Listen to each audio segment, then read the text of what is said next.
The clock is now running on the Playbook podcast, the podcast where you take a deeper dive into the game of business, leadership, teamwork, character, the things that drive your motivation and build dedication.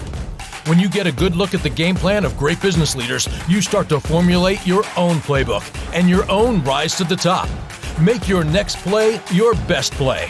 And now, here are today's game captains, Glenn Amaral and Andy Phillips.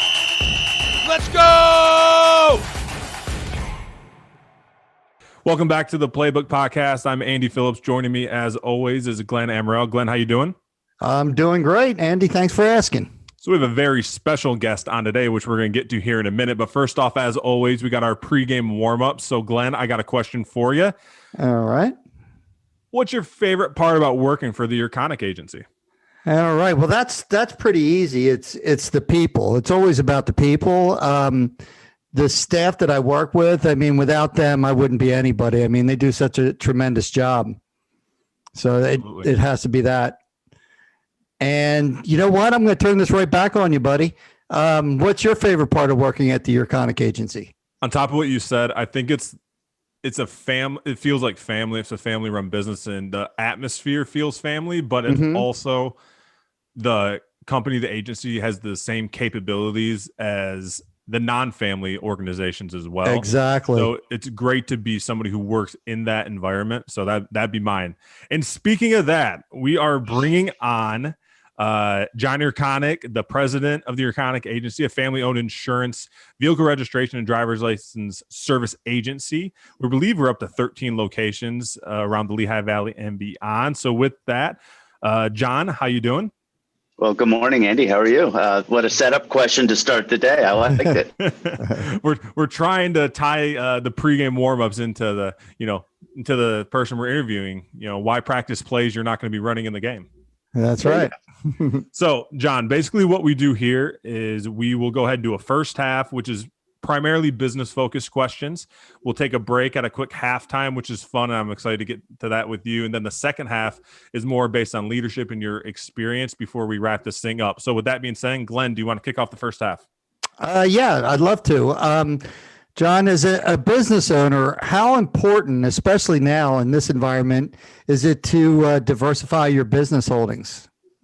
Well, that's a great question. The Yurconic family has been very fortunate. I've lived through my work career of 30 years, the dot-com bust in 2000, the 2008, 2009 financial crisis, and most recently what we're living right now, the coronavirus pandemic.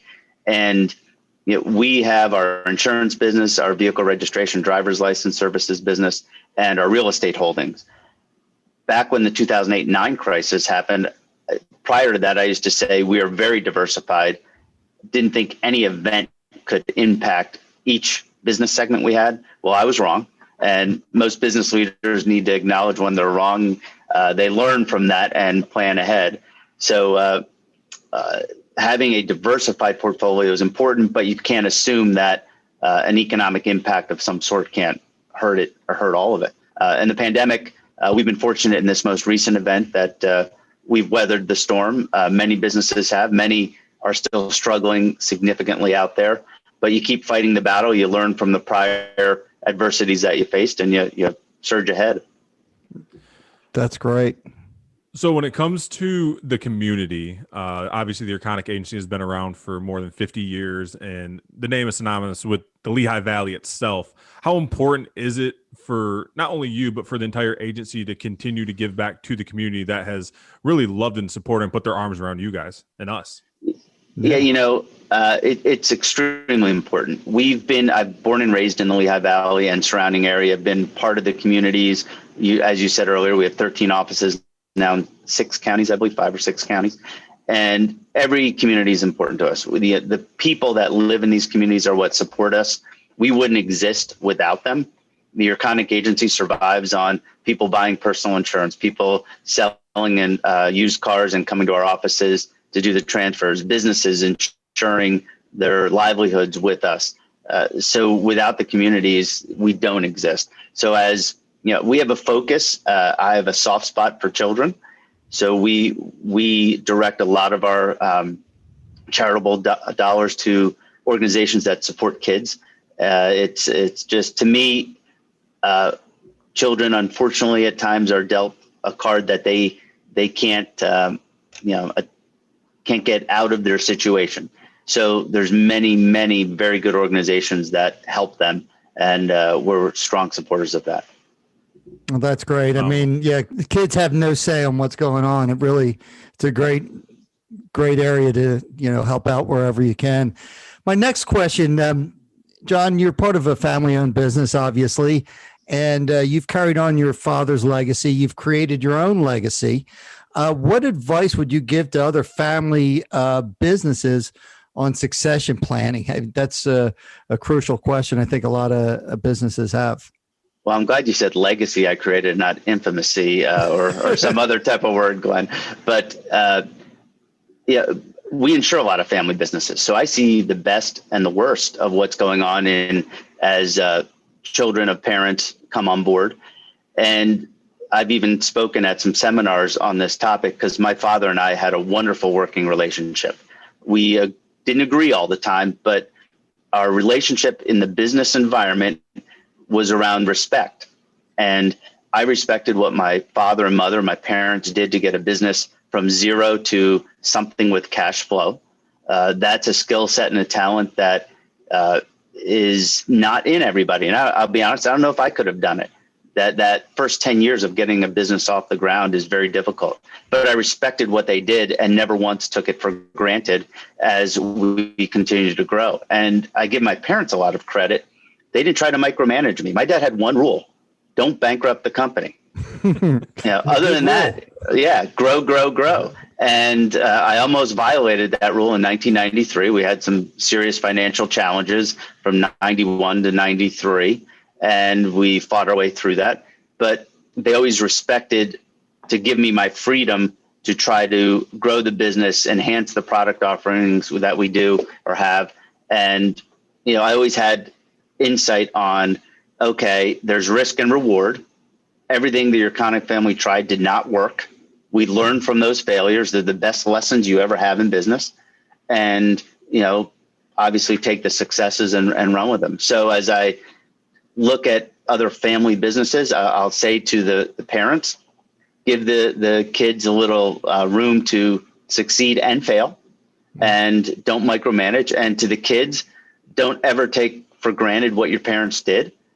You may think it looks easy. It was not. Going from zero to a company that has cash flow, and respect that, and don't think anything should be given to you. Phenomenal. Makes sense to me. And like you said, those first 10 years, if you weren't directly involved, it's sometimes probably hard to understand exactly what it took to get there. So I like the advice. Now, this is fun. So I like this question that I'm about to ask you because you're different, because there's business owner, John Yurconic, and president. And then there's still insurance guru, producer, risk manager, as you're still very active on that side as well. So you can answer this one of two ways or both ways if you want. What emerging risks concern you the most? So I'll start with the business owner. So being in business 30 years, thinking that, we've seen almost everything out there, and then the pandemic comes in 2020. That what the world had to react to, I'm not even going to say the Lehigh Valley or Pennsylvania or the United States, what the world had to react to was unprecedented in my lifetime, and probably anybody who's going to watch this. What I learned is that those crises that I mentioned before, the dot-com bubble of 2000, the financial crisis of 8-9, taught us how to face challenges.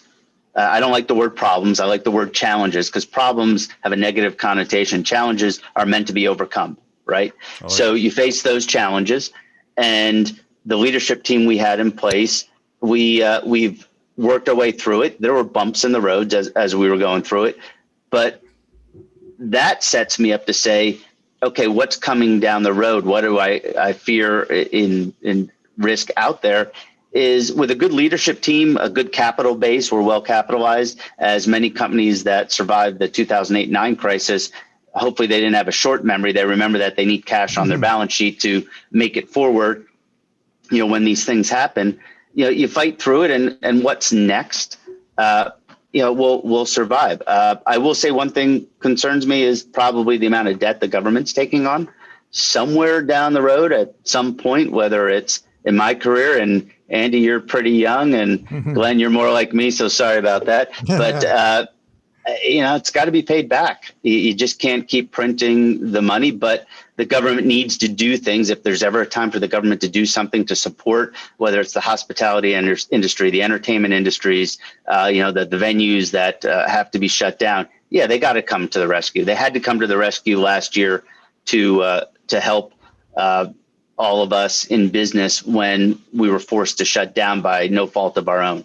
But at some point, we need to say, okay, we need to start moderating things and figuring out how to pay back. So that's probably a concern.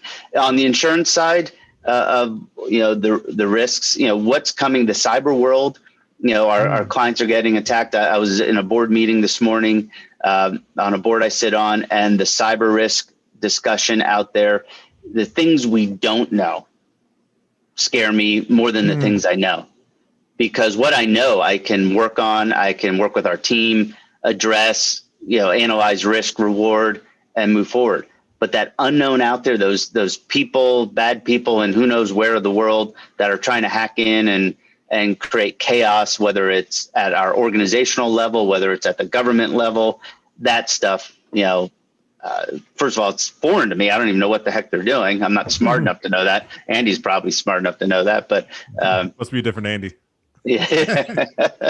So anyway, but yeah, I mean, I agree. The unknown is always scary, and the cyber stuff, especially when it's, way over your head and stuff. I mean, I know, Glenn, you talk about cyber all the time. It's obviously a major thing to be concerned with. It's crucial, and I'm finding all types of businesses are now looking at their cyber exposure. They really are. I mean, it's trickled down to blue collar industry, construction. They're all understanding that it's something they need to protect themselves. For sure. Everybody's a target these days. Oh yeah. It's a crime of opportunity, really. No doubt. So we are now at halftime. Now, halftime here, we kind of take the business away. We take the leadership stuff away. We just dig down to get into the fun stuff about John Yurconic here. It's a speed round. I tell people all the time, you can answer stuff with one word, or if you have a little explanation, we love to hear it. So again, as much time as you need, but we're going to do 10 questions here. Are you ready for the speed round? All right, let's run. Let's go. Now, this might make Glenn mad. What is your favorite sports team? I'm going to not give you my favorite sports team. I'll give you my favorite sports city, Philadelphia, because there's a contradiction in there. For those who are going to watch this, you're going to do a bleeper on this, right? I am a Dallas Cowboys fan. They're my number one. I'm sorry. But then every other Philly team is my favorite in every sport. So I love the Sixers. I love the Flyers. I love the Phillies. So, but, some part of my brain, got, destroyed when I was about 5-6 years old, and I became a Cowboys fan. It's always a portion of your life that catches you, and yeah. I'm about your age, and back then the Eagles weren't so good. Yeah. Well, all right. Next question. You're obviously you guys love tennis. Your whole family does. Favorite tennis player ever for you? Oh, that's easy. Jimmy Connors. He was a fighter. He was gritty. He was fought till the end. He played into his late 30s. Did well at the championships. Loved him. Absolutely loved him to this day. What is the first car you ever owned? Year, make, model, if you have it. 84 Ford Mustang GT. I'd worked since I'm 12 years old. So I was 17 and I actually paid for half of the car. My father paid the other half. So I was very fortunate that he did that for me, and loved that car. It had very light rear end stick, and I could whip it around a little bit. I was being an insurance guy. I probably shouldn't be saying this, but let's say this: the roads were less traveled, and that car was a blast. I'd actually someday, when my father collects cars, more 50s eras, 40s, 30s, 40s, 50s, but he and I've been together a lot lately, and he's getting a little bug in me about cars. So if anybody out there has an 84 Mustang GT, I'd be interested in maybe buying it and restoring it. So. What color was yours? Mine was charcoal gray with the black stripe and a red maroonish interior. No AC, I can't remember if it had power windows. I did trade, and it was carbureted. And then in 86, I traded it in on an 86 Mustang GT, but that one was fuel injected. That one was more of a blue, like steel blue color on the outside, black stripe up the middle. Had air conditioning. That was a big step up back in 86. So, but if you were trying to, I admit we used to race a little bit. You obviously had the air conditioning off. You didn't want to take up that horsepower. No doubt. What is your favorite book or your favorite podcast? Oh, well, it has to be the Playbook with Andy and Glenn. There you go. All right. That's our favorite. Great answer. All right. So this one I'm curious about. For those of you that don't know, the Yurconics love tennis, as we already talked about. Your entire family, the only rule is your last name has to be Yurconic, has a singles tennis tournament. Who comes out on top? Oh, you're really trying to create a problem in the family if anybody sees this one. So I have a qualifier. If it's today, I know one answer because I'm 53 and my body hurts all over the place. But in my prime, if it's a prime versus prime, when I'm in my 20s, I win. No doubt. I love it. Okay. All right. Yeah. What is your biggest fear? You can make this light. It can be spiders, sharks, or you can go deep. It's really your choice. The biggest fear, my biggest fear. Yeah, I'll get a little personal on that one. Harm to my kids, my family. Things. Those are things you can't control. I don't fear much, but when my daughter had her appendix out, she's in the hospital and it ruptured, and she has a fever. They have ice packs on her. I mean, that was torture. When you can't control those things. So that's my biggest fear in life is that type of harm. I don't fear business failure or success because I believe in our team. I believe we can overcome anything that's presented to us. So that would be it. Makes sense. That's actually the second time we've heard that answer or something similar. I'd can't control it. Right. I was at a chamber meeting the other day, and this woman said that courage equals belief that is greater than fear. It's something that I took away as we want people to take away from our playbook. I thought that was interesting. Because absolutely. We all have a little bit of fear, and especially the things that are out of our control for sure. So, what is your favorite holiday? Oh, 4th of July. And it's simple reason you say, you guys know I spend a good amount of time in July down at the Jersey Shore, my favorite place to be. And 4th of July holiday falls in there, and it's always a blast. So. And you don't have the 1-1 renewals around the corner like Christmas. Yeah, right. Right. You just got done the 7-1 renewals.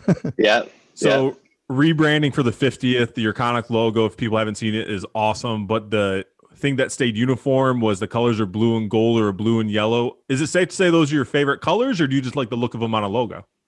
So blue is my favorite. Gold is a great accent to the blue. And yes, as a combo, it looked great. There you go.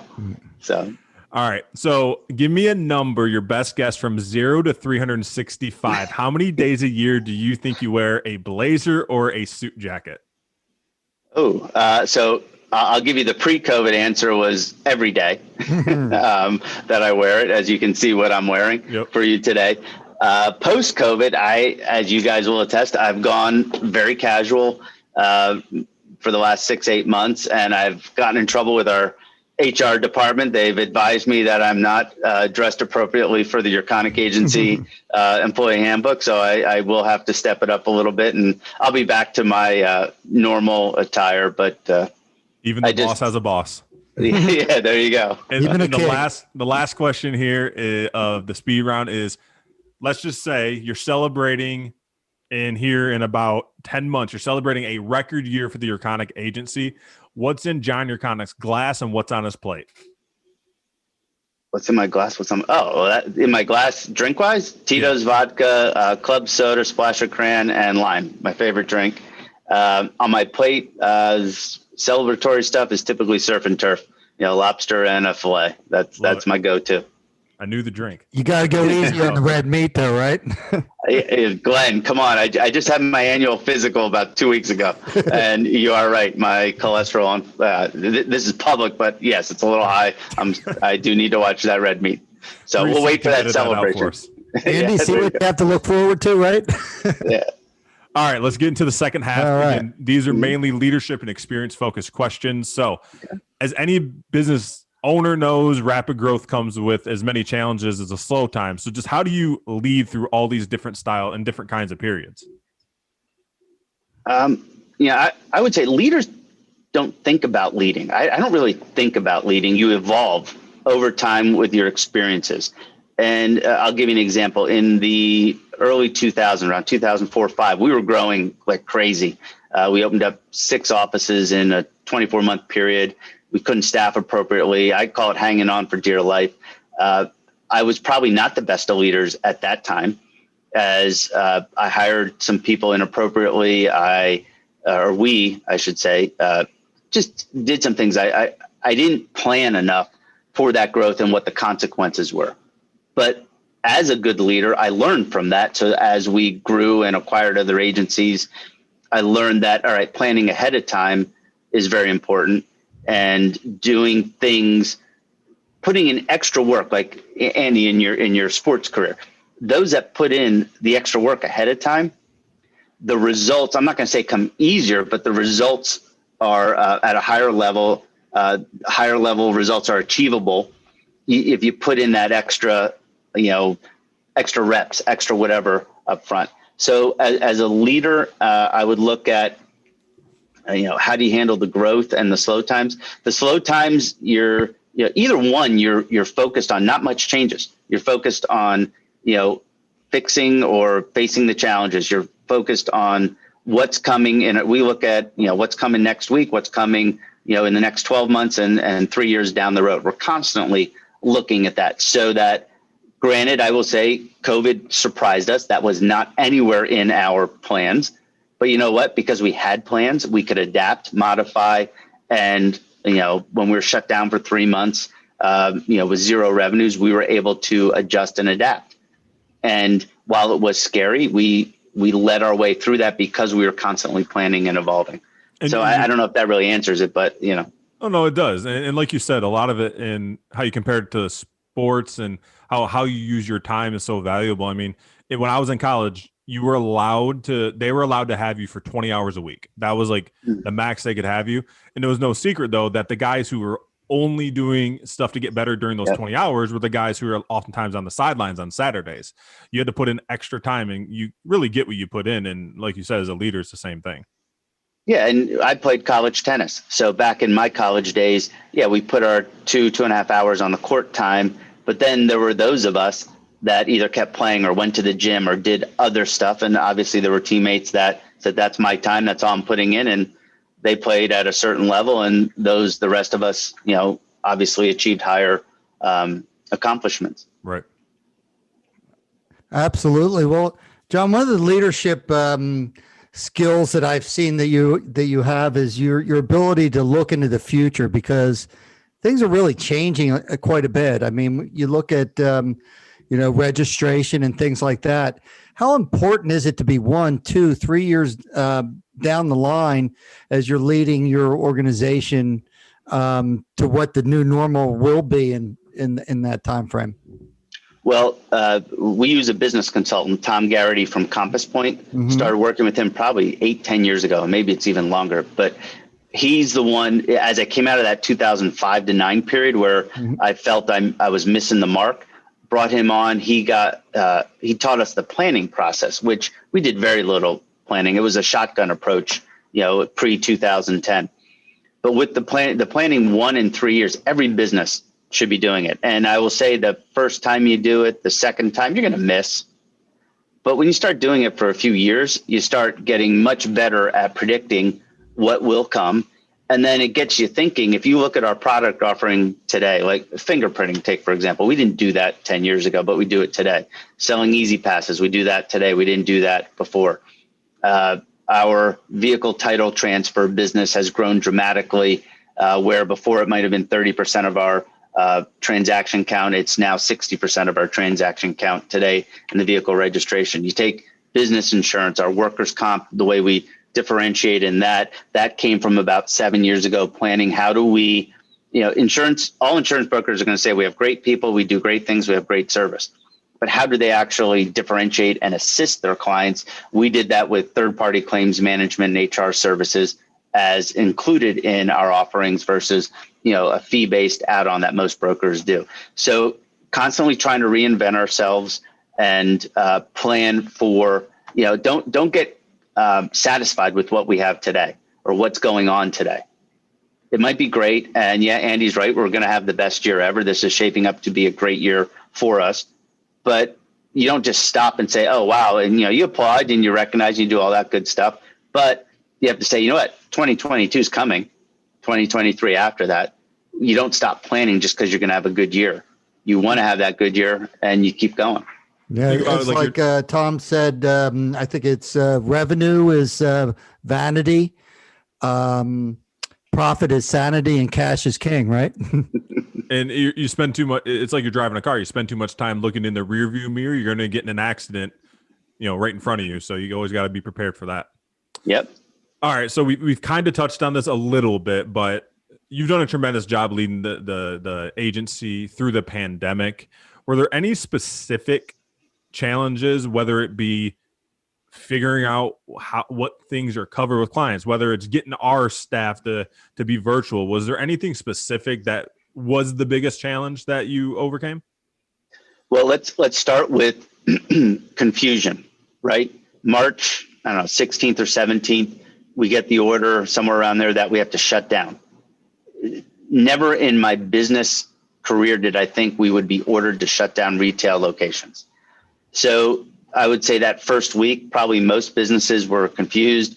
It was said to be a 2-week shutdown. Okay, we plan to open up March 1st or 2nd. I'm sorry, April 1st or 2nd, 2 weeks after. Then the extensions started happening. We constantly said, all right, we will plan for what we know. Also knowing that in a day, we might change the direction of those plans multiple times as information became available to us. Because we had a great team, we were able to, I'm not going to say we always agreed, because at some point a leader has to make a decision that one of his or her management team people may disagree with, but they are committed to trust. We trust each other and we're going to move ahead. What came out of probably the first 2 weeks of that is an overriding factor was the safety of our customers and our staff. So every decision we were making as we moved along that, planning to reopen, to provide our services in this unknown world of how this disease really spread, and will our hospital systems be overrun? We didn't know any of what those outcomes were going to be, but we as an organization, regardless of what the news was saying, the government was saying, we were going to take whatever we could to make sure everybody was safe. And with that premise, it was easier to travel that path. And I mentioned something earlier about companies being well capitalized, strong balance sheets, cash on their, I think Glenn said it a moment ago, cash is king. Every organization needs to have cash, and not just a line of credit. You need to save for these rainy days, these unforeseen circumstances. So we've planned for this. We've had capital. So we weren't distracted by, are we going to run out in 2 weeks or 3 weeks or 5 weeks? We knew we had a runway, so we could focus on what was important, on getting back open, making sure everybody was safe, and looking at our plan, obviously modifying it. And, it worked. And having a great team that trusted each other, knowing that it was okay to disagree in the room, right, without consequences, because I believe that anybody who disagreed with maybe a decision I was advocating for, that they, in their mind, had the best interest of our customers, our team, our staff. Also, they just had a difference of opinion. Okay. And we worked through that. Right. Well, I can attest, being an employee, you guys seem to, I never knew you guys were, if there was a point where you guys weren't sure what was going on or weren't sure what to do. Sometimes leadership is hiding your fears inside and having that strong presence on the outside. I always felt you guys had a plan and knew what you were doing. And I can say on the business insurance side, not much changed. We were able to do it because the agency was quick to have the account managers working from home. It was seamless. To anybody that was calling in, nobody really knew the difference. Well, I'll give you an example of the capital side of things. We were probably about 10 days, 2 weeks prior to the shutdown. We had some idea things may be coming, and we had enough laptops for probably 4 or 5 people to work from home because that was just part of our plan. We had flexibility in that. We didn't have enough laptops available to us for everybody to work from home. So 2 weeks prior, we said we need laptops. Before the whole world went and bought laptops, we went and bought out several Best Buys of their laptops, knowing we may not need them because we weren't sure if we were going to be shut down. But having capital, not having the fear of deploying that capital for the laptops, it might be needed somewhere else. We said, this is a business decision with risk reward. Risk is we may not need them. The reward is we can keep functioning for our clients and provide an environment for our staff to work, our insurance staff to work from home. And we make the investment and didn't have to worry about, did we need that money for payroll maybe or something like that. So that's part of the planning and how if you have capital, if you're planning and constantly doing things and executing on a plan, and I've said plan many times, that many businesses don't have plans, and it doesn't have to be something sophisticated. Just get in the process of it and you get through these challenges. So we are down to our last play of the game, which we call our Hail Mary question. It's the same question for everybody to end. Before I get into it real quick, Lafayette graduate and chemistry major? Yep. Which is interesting because now doing what you're doing. So I'm curious about this question now. Last play of the game. You have to give 22-year-old John Yurconic advice. What would you get? What kind of advice would you give him right now? I would tell him, don't fear things. There's opportunity out there. It's okay to make a mistake. Failure will teach you the best lessons in life. And keep fighting and you never give up. You just keep fighting, keep going, and success will be defined by you, not by me, not by someone else. You define what life's success is for you. I love it. Chemistry, real quick. Never used it, right? Here's what I would say. My education taught me how to problem solve and provide solutions. So I did have plans to become a doctor way back when. Then a good friend of mine, Dr. Neil Kramer, took me through the OR, and I was just, no, it just was not for me. Yeah, well, you're absolutely right. That was me going almost face planting. So, obviously I got out of college and I had been working since I'm 12, tennis camps, ran my own lawn care business, snowplow business, but it was time to get a real job. And my father never, ever talked to me about coming into the business, ever. And never forced me in. Finally, one day we were talking in July, and he said, hey, you're either accepting one of those job offers you have, or you're showing up at the business. It was my first summer off since I was 12 years old. I was kind of enjoying it. And so I showed up, and, the rest is history. We were 5-6 people at that time. And now we're, very fortunate to have about 80 great people that we work with every day.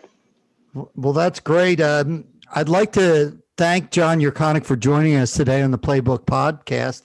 I'd also like to thank you for making the Playbook podcast with Andy and Glenn possible. We appreciate it. Thank you for that. I'd like to give you about 30 seconds to do a little commercial for the Yurconic agency. Oh, you're asking me. You two could do it probably better than I can, but I don't know. 30 seconds is tight, but 30 seconds, the Yurconic agency, we're proud and happy to provide insurance for both your personal lives, your business lives. We differentiate ourselves in services we provide for you. We also have vehicle registration, driver license services, and we never can forget Don, who gets the most 5-star ratings of anybody, Don Friedman, doing life, health, disability for everybody in the Lehigh Valley. So that's great. Don is awesome. So I'd like to thank the listeners. And what's in your playbook? So please comment and offer any questions on our platforms, LinkedIn, Instagram, Facebook, wherever you find us. Thank you. My name's Glenn Amaral. I'm Andy Phillips. Till next time.